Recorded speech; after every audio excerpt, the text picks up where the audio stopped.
Hello everybody, welcome back to my channel, Bow and Arrow Tarot. Today we're going to be doing the full moon reading for the sign of Libra.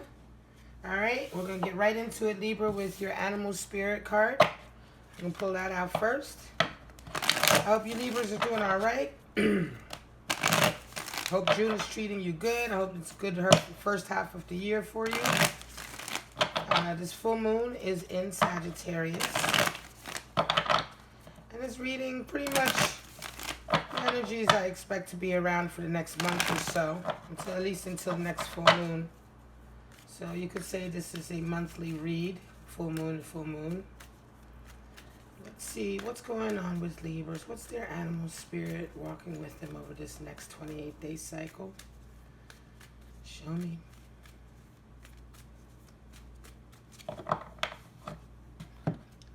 I do a lot of my shuffling off camera to cut down on the time taken to shuffle during filming. So I've already been meditating and shuffling your cards for quite some time.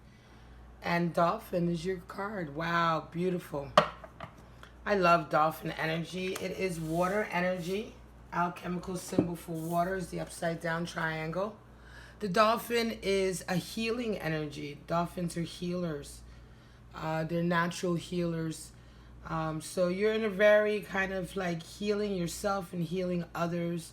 You could be having family or friends coming to you during this period seeking your kind of advice, or you're nurturing, capabilities, right? Helping them through a particular, leaning on you in a way, right? Emotionally, perhaps, for support. The dolphin is also talks about having very keen insight and empathy for others. So let's see what your cards say for this period. We're going to pull out your cards from the Deviant Moon deck. Show me what's going on for Libra with this beautiful dolphin energy walking with them during this 28-day cycle. What's going on? Show me. Give me a clear picture, affirmations, reaffirmations, warning signs, energies to stay away from or to move toward, so I can give them an accurate reading for those tuning into this video. Show me.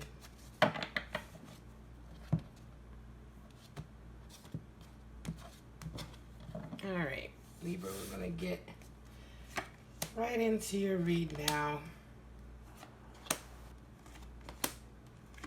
I want to thank all you Libras out there so far who have subscribed to my channel. I've had such a great such a great response really for such a short period of time being on here. And I'm very, very grateful. 8 of Pentacles at the center, covered by Ace of Pentacles. Wow. It's all about money right now for you, Libra. You're about to come into some serious cash. 9 of Wands. So yeah, you're taking a little breather. It's been a long road. 9 of Wands talks about taking some moment for yourself, to look back on your life in a way. Look back on a long road. It could be that you're coming to the close of a particular cycle, particular stage in your life. You're just taking that little break right now before you do the final push. 8 of Pentacles is beautiful energy. It's discipline. Talks about being very disciplined right now. All right. You're very much got your head to the grindstone. This could be also for those Libras who are dealing, if you are dealing with a particularly emotional, right, period of your life, a healing period. It could be that you may be a workaholic, or you may be the type of Libran that gets through difficult stages in your life by kind of working, literally by going to work every day, and that kind of regimented, disciplined schedule helps you kind of stay focused and grounded. Covered by Ace of Pentacles. So Ace of Pentacles is your opportunity card, right, for money coming in. Aces being the essence of the suit, and Pentacles is all about abundance, material abundance. You have a great opportunity coming in for money, for something that's going to be very prosperous. 7 of Swords, though, right now in the back of your mind, you need to be very careful. Don't be too hasty. It could be that you're running towards your dream, you're cutting corners, right? Don't be too hasty. Don't be too kind of anxious, right?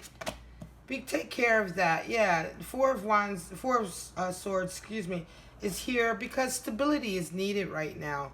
It could be that you're feeling a little bit impatient, right? But you know that you need to be careful, you need to be methodical. Four of Swords talks about a resting period where you strategize. You're grateful for everything you've gotten so far, but in order to protect what you do have so far, you take some time to really think about your next play, your next move. Certainly with this Seven of Swords is kind of like risky behavior, right? Seven of Swords is also kind of like that thief in the night. Sometimes when people around you kind of want to take your energy. But the reason why I love this deck, the Deviant Moon, because the illustrations are a little bit different. And so in this deck, Seven of Swords is more illustrated to highlight the risk, right? The risk involved when you're too impatient, when you want to grab things rather than earn them, right? You get them, but you get them at a lot of risk, right? And so I know that this is for some reason, this energy is in the back of your mind, despite the fact you still have the Four of Swords here, which does suggest that you're being very stable and methodical about things. There's a Knight of Wands coming in. So most recently, someone came into your life, either came in or returned to your life, a very fiery individual, somebody that you have a great rapport with, right? Someone that you really, I almost feel like this is almost like an old friend that's come into your life, right? Especially with dolphin energy being here. And now there's a change. Here comes death. You're about to go through a very big change in your life, Libra, right? I think you're about to go through a change in your life where you maybe change how you make your money, or you change the level at which you're making your money. It could be going to the next level. This seems to be very much like a business-based kind of reading today. There's not much about relationships. It's all to do with mental and material, right? This death card is beautiful. The 13, it's certainly talking about going past the point of no return. There will be a total transformation. And at the conscious level, right in the forethought of your mind, you're trying to balance something, right? You're trying to juggle two types of life. And this is what I'm saying. This is quite interesting, Libra. I think that you may be like, right now you've got one thing that you do that's very passionate. You have another thing that you do that makes you feel very passionate. They both bring you money, and you're trying to juggle them both. You don't feel like you can only live or survive with the one of them. You want to have both of them in your life. But I think what's about to happen is you're about to have a complete transformation where balancing the two won't even be the question anymore, right? It won't even be the issue anymore. It's what's coming next is so great and so wonderful that it's like a whole nother question is going to come into your mind. It won't even be a case of one or the other or both. It'll be something completely different. You don't see it just yet. Here's the moon. Feels like you don't have all of the pictures to the puzzle just yet, right? You feel like you're missing some information. That could be why as well you've got this Four of Swords. They are at cross angles, right? So this a lot of aspects of this reading. I love this reading because of all of the different relations between the cards. But you certainly have Four of Swords here because of that moon energy. That's opposing that moon energy, right? It's an opposition so that you don't feel too much like you're being controlled by things that are unknown. Moon here indicates puppet, like that almost you feel like a puppet because you're reacting to information that's really not the whole picture. And so therefore you're being manipulated. Whenever you're reacting to something and you don't have the whole picture, that's manipulation. That means you're being manipulated into a certain type of behavior pattern. Had you had the whole picture, you may not have acted like that or been led to act like that. I mean, that's the essence of manipulation, really, right? So when the moon is out and you don't have all of the information, try not to be too reacting or reactive, right? Try to take care. Try to do, get into your stable Four Swords energy where you sit back and you analyze, you watch, you observe before you make any decisions, right? Certainly you have healing energy coming in, Dolphin. So whatever is happening now is a very healing process for you. Knight of Pentacles. So here we go. There's been something coming for a long time. It's been a long time coming. Knight of Pentacles is the slowest knight in the deck, but he is sure. What he comes with, he brings is sure, it's definite, it's a real opportunity, right? His energy is one energy of commitment as well. He's going to stick around until, He's going to stay until he achieves his goal. He's going to stay until he achieves whatever task that he set out to do, right? Although he is slow, he's unstoppable. So he's kind of like that slow, unstoppable force, though. No matter what you can do, it's like you just can't. He's going to keep going forward. And this energy, I think here in this area, is just more or less talking about your ability. You're going to be unstoppable. Once you have come through a little bit of this cycle and this Ace of Pentacles has made itself kind of clear to you, I think you're going to be very much in your Knight of Pentacles. Like, you're going to be very methodical, but it's totally unstoppable. The court cards are very delicate cards to interpret. A lot of people, take it for granted that they're so straightforward, but they really aren't. I mean, they're really connected to, as I said before in my other videos, the tree of life, Yahweh, the 4 letters in the Hebraic that stands for God. The 4 letters represent, the 4 suits, right? In the tarot, the 4 suits are based on those. And the 16 different combinations of those letters are representative of the 16 different court cards in the tarot. So you have 16 different representations of the word for God. So, it's quite, Knight of Pentacles is, and court cards are life. Court cards really talk more about life energies, archetypal energies that are there that take us through life. And a Knight of Pentacles is a beautiful energy to have when you're goal-oriented. Does not always mean that somebody is literally coming in like a knight. It can also very much embody your momentum, right? It can very much talk about your momentum, certainly when you're dealing with knights. 9 of Swords, another 9 coming out. So you have 9 of Wands up here, 9 being the number of solitary self-exploration, your relationship to yourself. Right now, there is some sleeplessness. I think that the fact that you don't have all of the information, you don't see the whole picture, is causing you to be a little bit fretful. It's causing you to have some anxiety. You could be kind of really like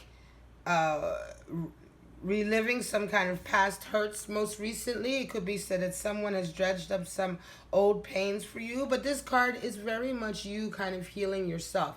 Dolphin, it's so appropriate for you to have the animal spirit of dolphin because it is all about healing yourself. And 9 of Swords comes up when it is time to heal yourself, to let go of guilt that you may be harboring, to let go of anxieties. A lot of these sleepless nights, 9 being, solitary, is really not anything to do with anyone else. It's your own kind of worries and anxieties kind of torturing you, right? So you have to really learn how to transmute this energy. A lot of it is to do with misplaced guilt, right? So, try to go back to some of the things that you feel guilty about, some of the things that happened, and try to remember what exactly really happened, or at least take, the one step is taking responsibility for your actions. A lot of times we run away from the responsibility or taking responsibility for our actions, but they haunt us nonetheless. As once you take responsibility for your actions, they can't haunt you anymore, right? They just can't, because you've faced it, you've accepted it, right? And you've moved on from it, and you've healed from it, so it can't hurt you anymore. I mean, it's easier said than done, but those are the steps, and a lot of times we simply don't know the steps, right? Give me some clarity on this reading. I'm going to pull out your clarity cards from the soft deck. Give me some clarity on this reading for Libra. For this full moon period, June 17th time. Okay.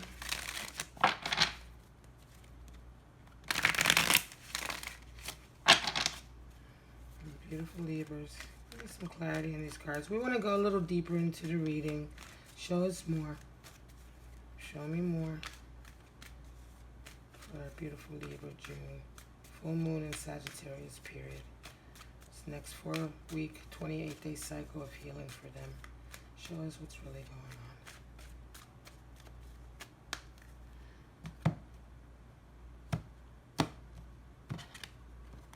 on. Alright.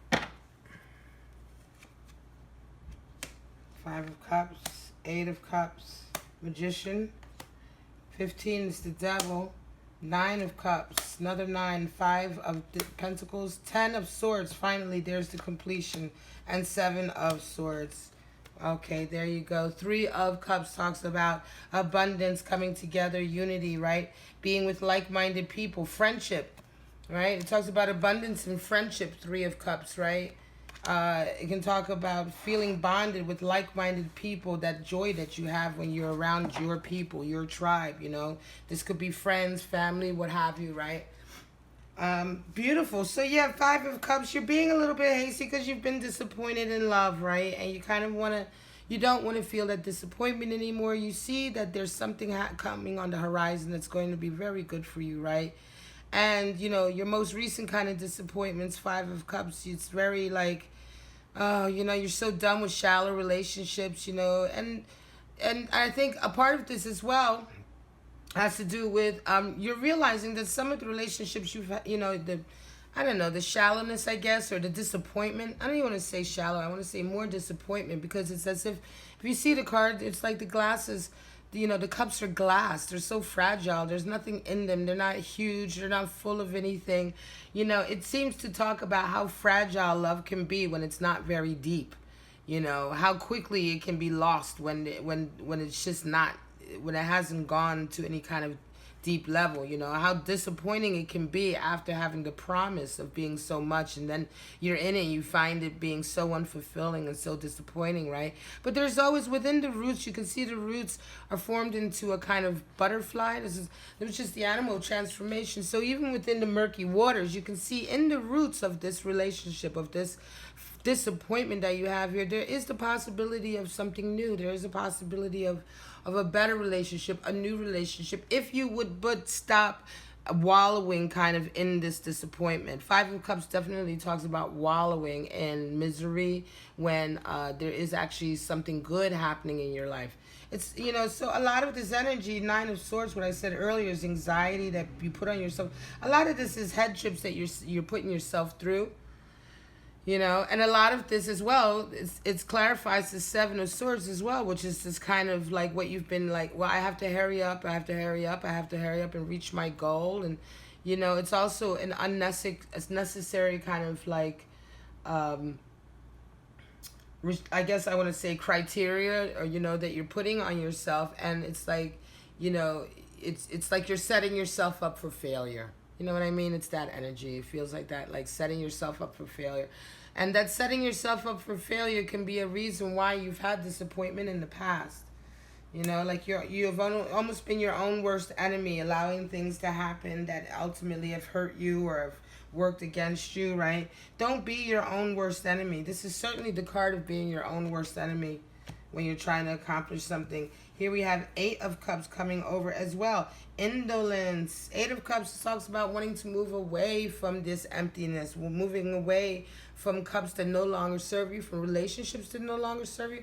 Also talks about putting boundaries in place. So it's absolutely appropriate to come along and clarify a Four of Swords, because with Four of Swords, you're being very cautious. You're taking your time to make decisions, right?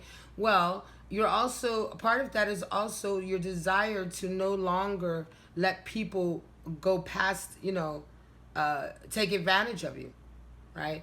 That kind of resting, methodical thought process is helping you to start to set boundaries and put boundaries in place. Understand that you need them. Certainly you need them in relationships. It could be that you give a little bit too much of yourself. You give too much, you give too soon, right? And you find that, you know, you don't get what you're seeking in return.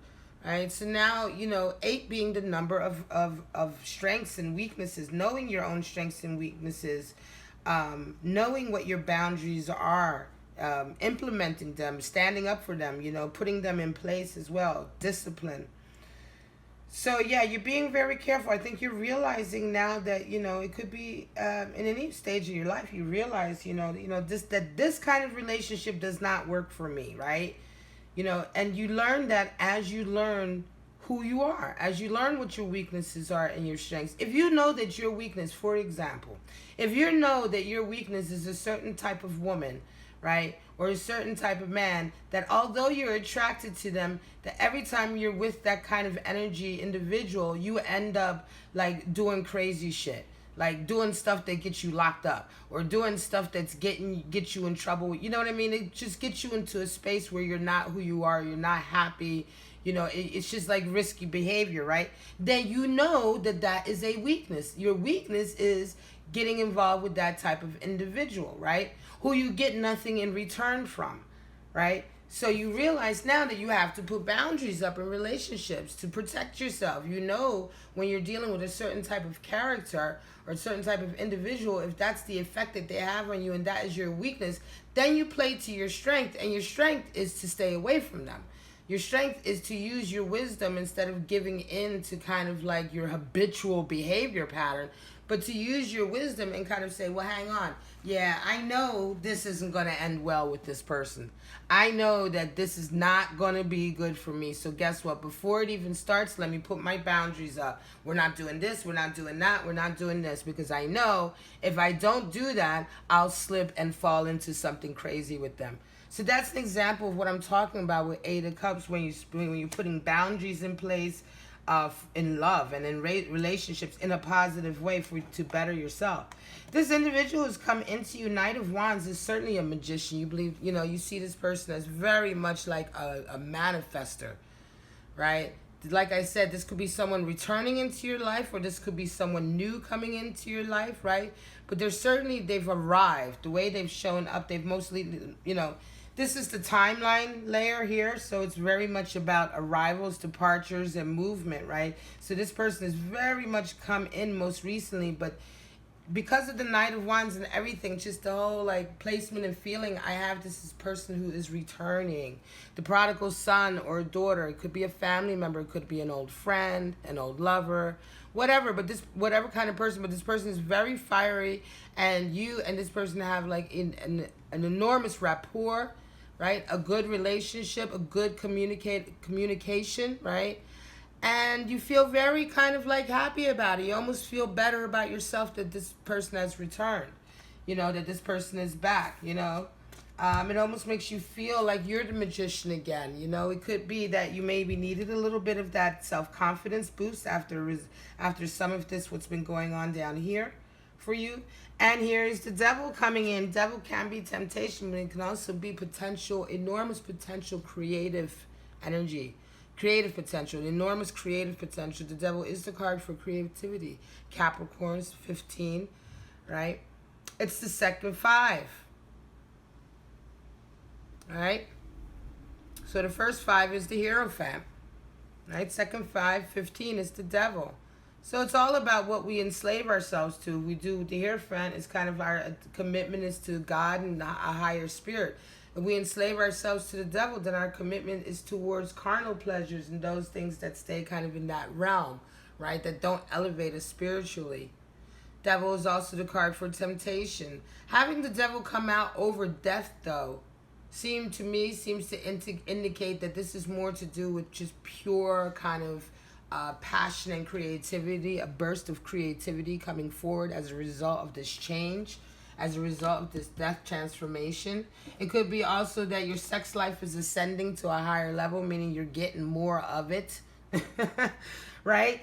You know, the devil is also positive kind of passionate energy. It's not always negative, the card. It's very much to do with the placement and, of course, the reader and the intuitive read and everything, right?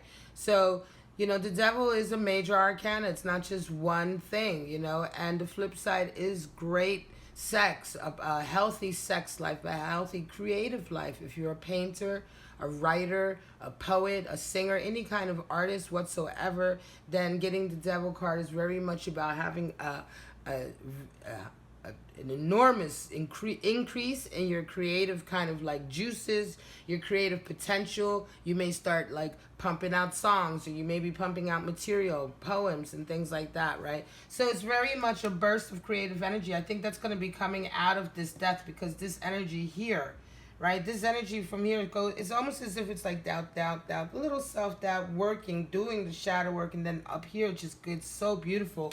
9 of Cups is here to clarify what I said earlier about balancing these two parts of your life. You're going to realize that true happiness is not necessarily about balancing. The missing ingredient is you. You need to be more present. Nine of Cups talks about happiness, right? But it's still another nine. Remember what I said earlier about nines being your relationship to self. It is a solitary. It's the number that comes up when you're doing things alone or when you're isolated. Nine being the hermit card, right? So Nine of Cups talks about having a happiness in your life, but still kind of being a little bit always apart from it, separated from it, not really giving 100% to your relationships or 100% to your love relationships, not being present, having a happy life, but just not quite being always being present there, right? You have all of the potential, right? But you have to just, the last little thing to get to that beautiful, which is the Ten of Cups, which is arranged in the Tree of Life form, which is everything that you want. It's happiness on all levels. It's integrating yourself in, giving just a bit more, letting go of that last little bit of doubt or fear, insecurity, right? When you truly, truly let go, that's when you finally rise up and get that Ten of Cups. But you're almost there. And I think you're at a point now where you're finding a lot of genuine happiness. This is not to say you're not happy, right? It is, you are finding a lot of genuine happiness right now. And